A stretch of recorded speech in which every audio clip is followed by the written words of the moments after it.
Hello and welcome to Simplify TV, the web series and podcast for agencies, brands, marketers, and media buyers. I'm David McBee. Our guest today is John Padua, Vice President of Media Buying at Trilogy Interactive, a winner of the AAPC's 2023 40 Under 40 Award. John builds advertising campaigns that are about reaching people, not just buying impressions. He works continually to discover the perfect combination of media, message, and technology that will have the greatest impact for Trilogy clients. John is an expert on media data and analytics who enjoys finding the story behind the numbers and delivering insights that clients can build upon campaign after campaign. John, welcome to Simplify TV. Thank you. Happy to be here today. Happy to have you. So John, in preparation for today's interview, I learned that you work with political campaigns, and I'd like to take the opportunity to ask you, why do political advertisers spend so much more on linear TV compared to other industries that have embraced digital?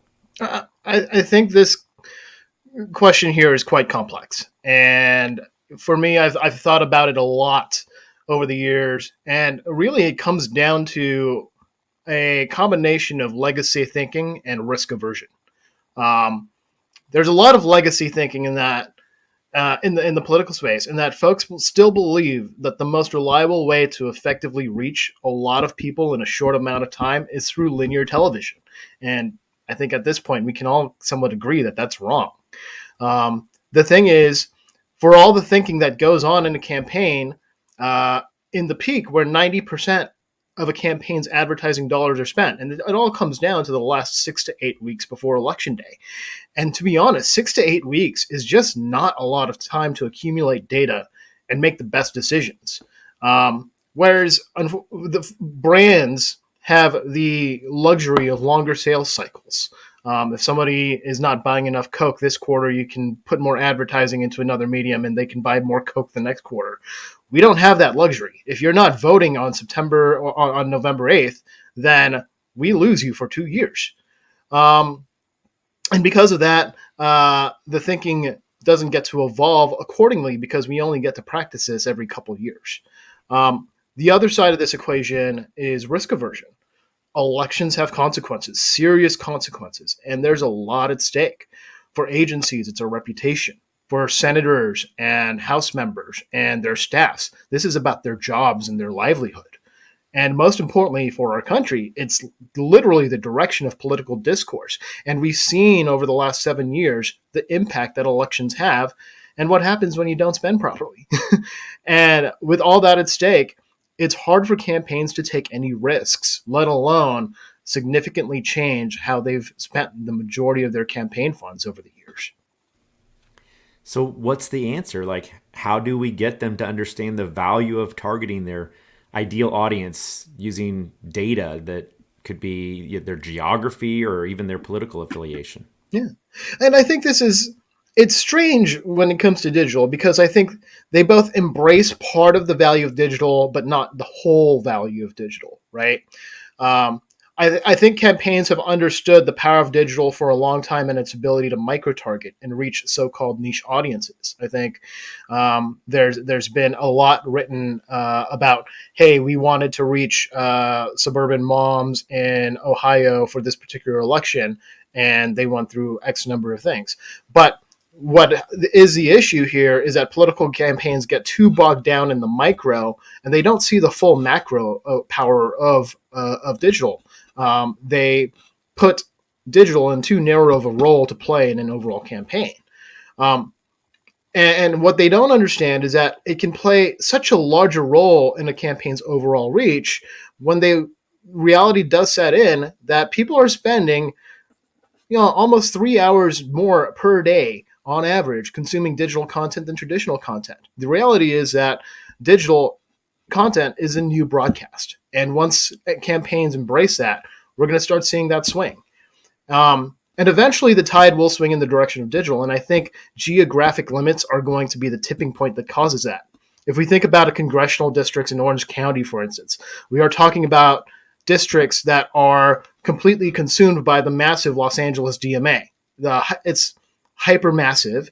And if you spend spend dollar on one point in the LADMA, you're wasting 80, 90 cents of that dollar just to reach someone in a congressional district in Orange County. It's not an efficient use of dollars.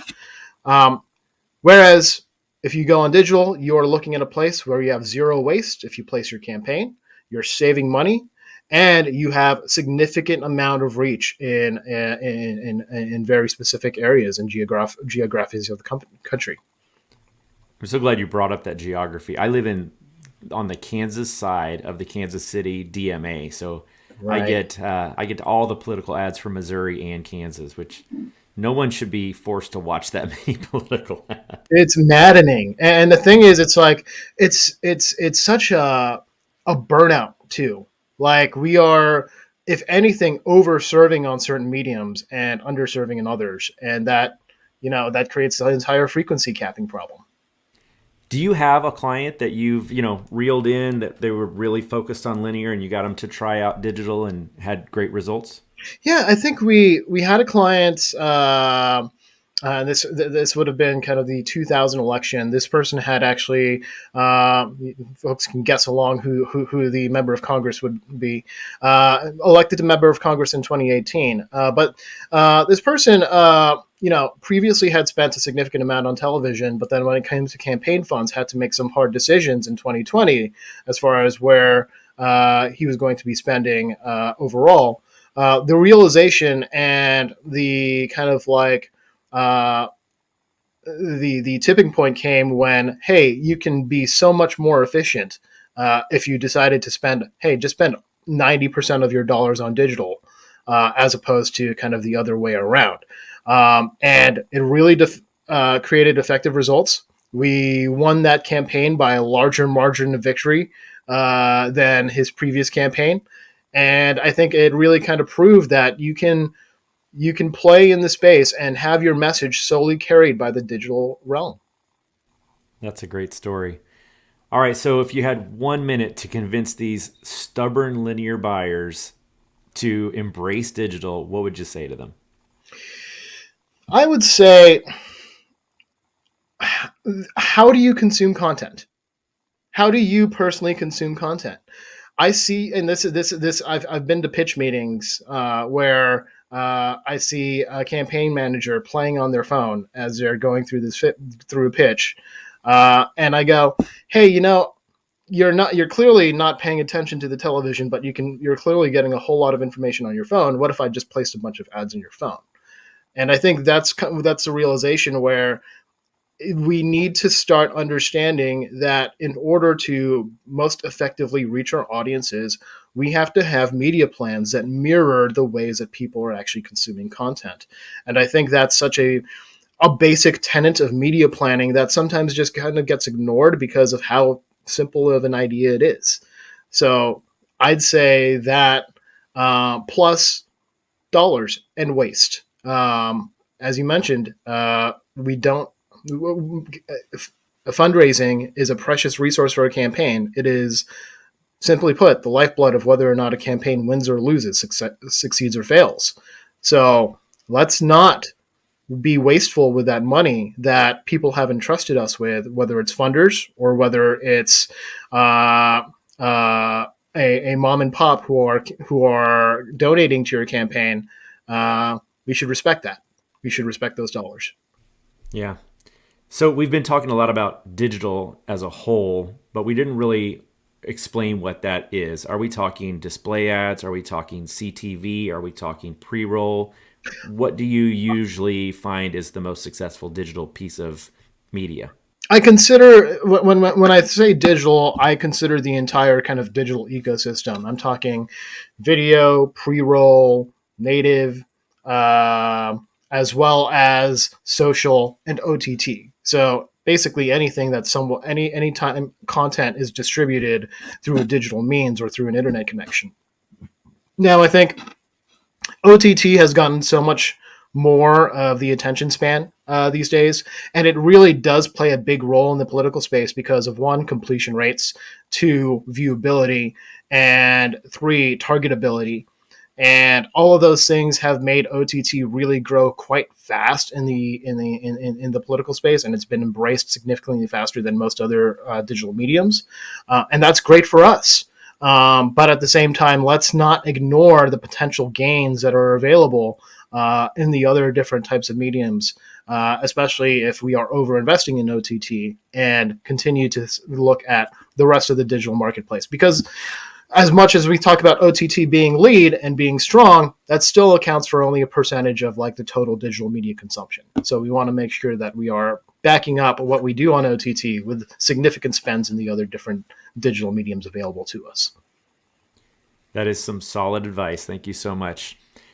All right, before I let you go, I like to ask all of my guests if they have a podcast or a book that they feel has been instrumental to their success that they'd like to share with our audience. Yeah. Hard to choose one, but my favorite one I like giving is Moneyball. It's and not just the movie, the full book. But as a Bay Area native and watching kind of the Oakland A's and their saga play out in front of me, and the subsequent book talking about how data was being used more interestingly to disrupt a legacy industry, kind of gives me inspiration for what we can do in political. I love that. And what is the best way for viewers to reach out to you directly? Yeah, definitely come out, visit our website at trilogyinteractive.com. We have a lot of information on our services as well as a contact us form. So if you have any questions or just want to chat about campaigns, feel free to reach out. Perfect.